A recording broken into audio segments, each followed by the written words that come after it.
Nothing is as destructive as irresponsibility.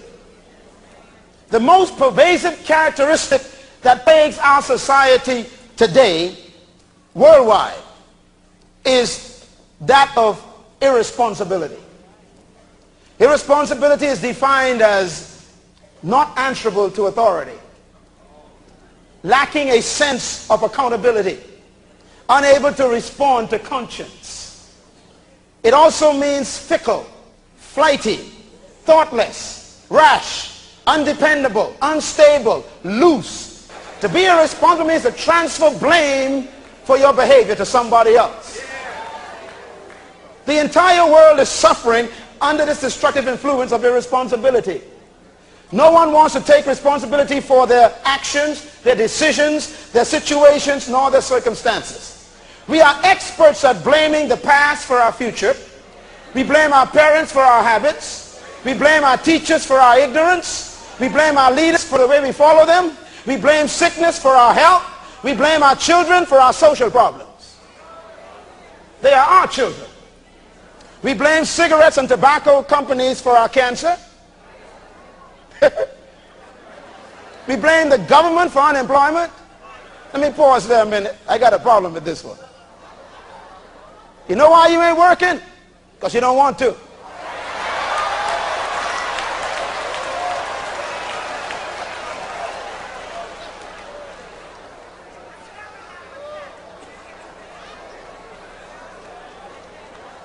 Nowhere in the Bible does the Bible ever state that the government's responsibility is to create employment. That's why nations are in trouble, because the government is creating employment for the people. Do you know the way they measure the wealth of a nation? Write this down. It's measured by 3 letters. GNP. Those of you who are economists know what I'm talking about. GNP. It means gross national product. Say it with me. Gross national product. That's how wealthy a nation is. Gross means total. National means the nation. And product is for productivity. That means the wealth of a nation is determined by how productive the whole nation is. Which means if you don't work, if you don't find ingenuity within yourself to be productive, then the whole nation is suffering from poverty. So you can't blame the government for your unemployment. You got a brain between your ear with 1 billion cells and you haven't used 10% yet. There's something you could do with your hands that you don't need the government to tell you. Some of you can sew very well and you're still buying from them folks in Paris. Tell your neighbor, maximize yourself. Tell your neighbor, deploy yourself. You see, if you don't deploy yourself, others will employ you. And whoever employs you will determine how much you're worth by what they pay you. And I've decided years ago, no one can pay what I'm worth. So we blame the government for our unemployment. We blame alcohol for our drunkenness. We blame our wives for our waywardness. We blame our husbands for our depression.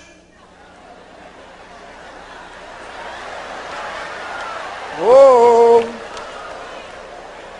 we blame, the black man blames the white man for his predicament, and the white man blames the black man for his predicament, and the poor blames the rich for their poverty.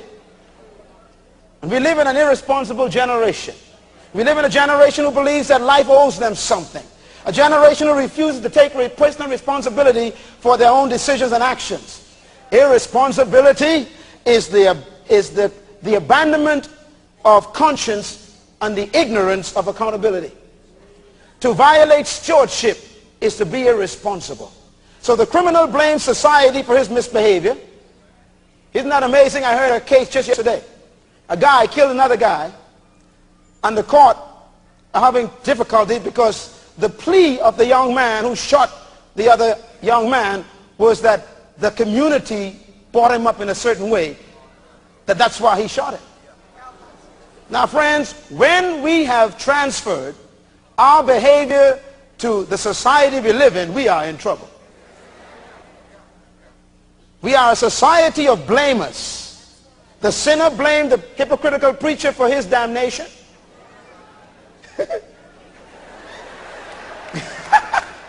Think about that.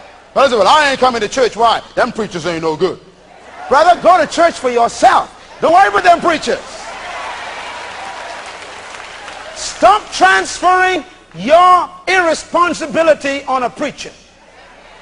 The Bible says, work out your own salvation. If the preacher want to mess up, let him mess up by himself. You go ahead and live right.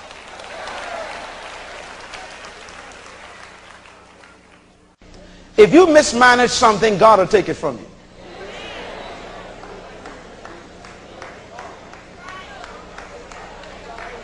It's that simple and that serious. A lot of things that we thought the devil took, I believe God took. A lot of things we've been saying the devil did it. No, no. See, some of you lost your house.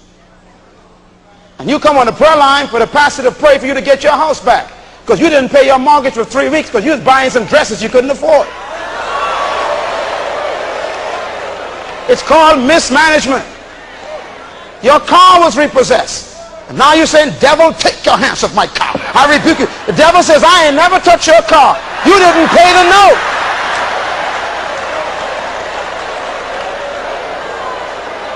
Come on, friends. I mean, here you are. You eating pork chop, lamb chop, dog chop, this chop, all these chops. You eating all this fat for 7 years, fat for 10 years, fat. Now your arteries are clogged up with the fat you ate. Now you're telling the devil, I rebuke you. Come out of me. No. Oh. Uh-oh. It's called irresponsible eating.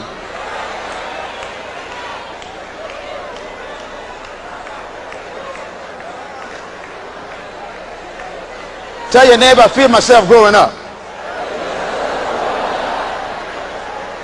It's amazing how we transfer blame to Satan for our irresponsible behavior.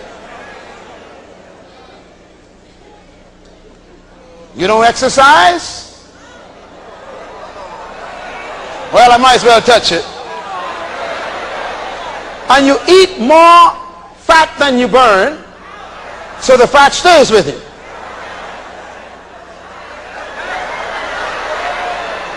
And then the doctor says, now look here, you're going to have to lose some weight because your heart is having to push this blood to new horizons.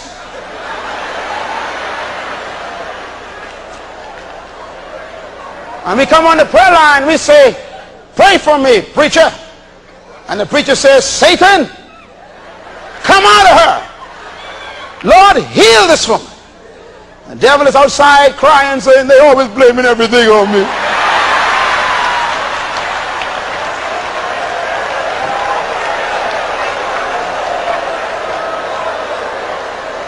Irresponsibility. No. God took Adam and put him out of what he put him in. Let me say it again. God put Adam out of what he put him in. Why? Because he mismanaged it. You mismanage a ministry, God will put you out. You mismanage a house, God will put you out. You mismanage the car he blessed you with, he'll put you out.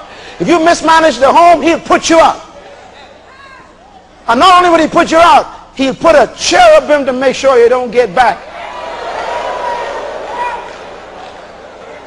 There are some things God is protecting from you because you are not responsible enough yet to handle it.